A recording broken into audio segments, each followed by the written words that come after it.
বাংলার মুসলিম বা বাংলার ইসলামের ব্যাপারটা এখানে আসলে কীরকম।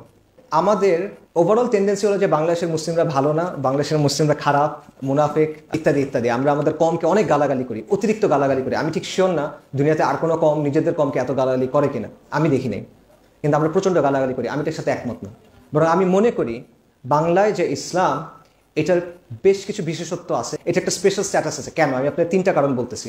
বাঙালি মুসলিম হলো উম্মার মধ্যে থার্ড লার্জেস্ট এথনিক গ্রুপ। উম্মার মধ্যে বিভিন্ন জাতিগোষ্ঠীর মানুষ আছে না, 200 কোটি উম্মার মধ্যে বা 180 কোটি, এর মধ্যে তৃতীয় বৃহত্তম জাতিগোষ্ঠী হলো বাঙালি মুসলমান। আর এই বাঙালি মুসলমানের 85 থেকে 90% কোথা থেকে? বাংলাদেশ থেকে।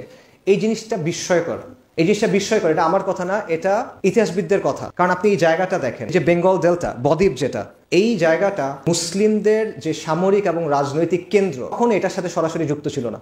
আমাদের চারপাশে কি? চারপাশে মুশরিক।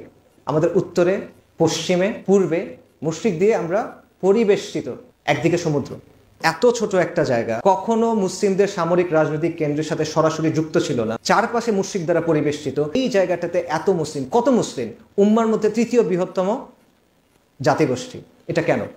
আল্লাহর ফয়সালা। আল্লাহর ফয়সালা কেন? আল্লাহর ফয়সালার পেছনে কোনো হিকমা আছে কিনা, নাকি এটা এমনি এমনি হয়ে গেছে? নাউজুবিল্লাহ, ডেফিনেটলি হিকমা আছে। আরেকটা বিষয় দেখেন, গত 20 থেকে 30 বছর ধরে উম্মার মধ্যে অনেক পরিবর্তনের চেষ্টা হয়েছে, বিদ্রোহের চেষ্টা হয়েছে, লড়াইয়ের চেষ্টা হয়েছে, জিহাদের চেষ্টা হয়েছে, সংঘাতের চেষ্টা হয়েছে, বিপ্লবের চেষ্টা হয়েছে। এর মধ্যে সফল হয়েছে কয়টা? আপনি যদি হিসাব করে দেখেন, গত 15-20 বছরের মধ্যে সিগনিফিকেন্ট 3টা সফলতা আপনি পাবেন। 3টা একই মাত্রার না, এটা আমি আগেই বলতেছি। এর মধ্যে কোনোটা বাকিগুলো হচ্ছে উত্তম, কিন্তু 3টা জায়গায় আপনি সফলতা দেখবেন। 1 নাম্বার আফগানিস্তান, পূর্ণাঙ্গ সফলতা আসছে, আল্লাহর জমিনে আল্লাহর দিন কায়েম হয়েছে, আলহামদুলিল্লাহ। 2 নাম্বার সিরিয়া, সিরিয়াতে একটা বিপ্লব হয়েছে, আহলুস সুন্নাহ ওয়াল জামার হাতে সিরিয়া আসছে। যদিও সেখানে শরিয়া প্রতিষ্ঠিত হয়েছে কিনা এটা এখনো স্পষ্ট হয়ে বলা যাচ্ছে না। 3 নাম্বার বলেন আর কোন জায়গায় পরিবর্তন আসছে?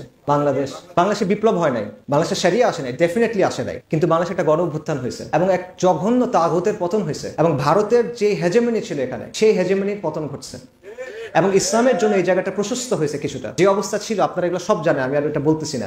সেই জায়গায় আল্লাহ এটা প্রশস্ত করে দিয়েছেন। এই জিনিসটা উম্মার আর কোনো জায়গায় ঘটে নাই কেন?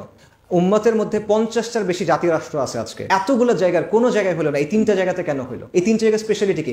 আপনি যে জায়গাটাকে এত গালি দিচ্ছেন, মাটিটাকে গালি দিচ্ছেন, মানুষগুলোকে গালি দিচ্ছেন, আপনার ভাইদেরকে, আপনার কমকে আপনি গালি দিচ্ছেন, এই জায়গাটা এরকম কেন বলেন? এতগুলো জিনিস এখানে কেন মিলতেছে এসে? আল্লাহর ফয়সালা। আল্লাহর ফয়সালা কেন? এটার পেছনে হিকমাটা কি বলেন? তৃতীয় একটা কারণ বলি, আমাদের গৌরবের যে উত্তরাধিকার। এই অঞ্চলে মুসলিমদের ইতিহাস দেখেন, আমাদের পূর্বপুরুষদের ইতিহাস দেখেন। এই ইতিহাস থেকে শুরু করবেন, রংপুরে সাহাবা মসজিদ থেকে শুরু করেন, 70 হিজরিতে বা তার আগে যে মসজিদ তৈরি হয়েছে, সালাফুস সালিনের সময়ের কথা। এখানে মুসলিমরা আসছে, এখানে তাওহীদের দাওয়া হয়েছে। শাহজালাল থেকে শুরু করেন, হযরত শাহজালাল রাহিমাহুল্লাহ থেকে, শাহপরান রাহিমাহুল্লাহ থেকে, ফকির মজুসার কথা বলেন, অথবা আমাদের সবার আকাবিরদের কথা বলেন, শাহ ওলিউল্লাহ মুহাদ্দিস দেহলভী, শাহ আব্দুল আজিজ দেহলভী, সৈয়দ আহমেদ শাহিদ, শাহ ইসমাইল শাহিদ, আকাবিরা দেওবন্দ, আকাবিরা আহলুল হাদিস। তাদের সবার সংঘাত কি ছিল? হাজী শরীয়তুল্লাহ, মির নিসার আলী তিতুমির, তাদের সবার সংঘাত কি ছিল?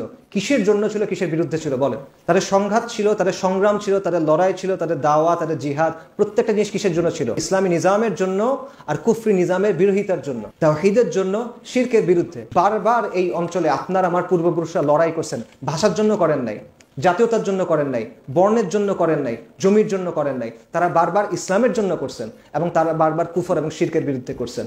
কেন? এটা আল্লাহর ফয়সালা। কিন্তু আল্লাহর ফয়সালার পেছনে হিকমাটা কি আমাকে বলেন?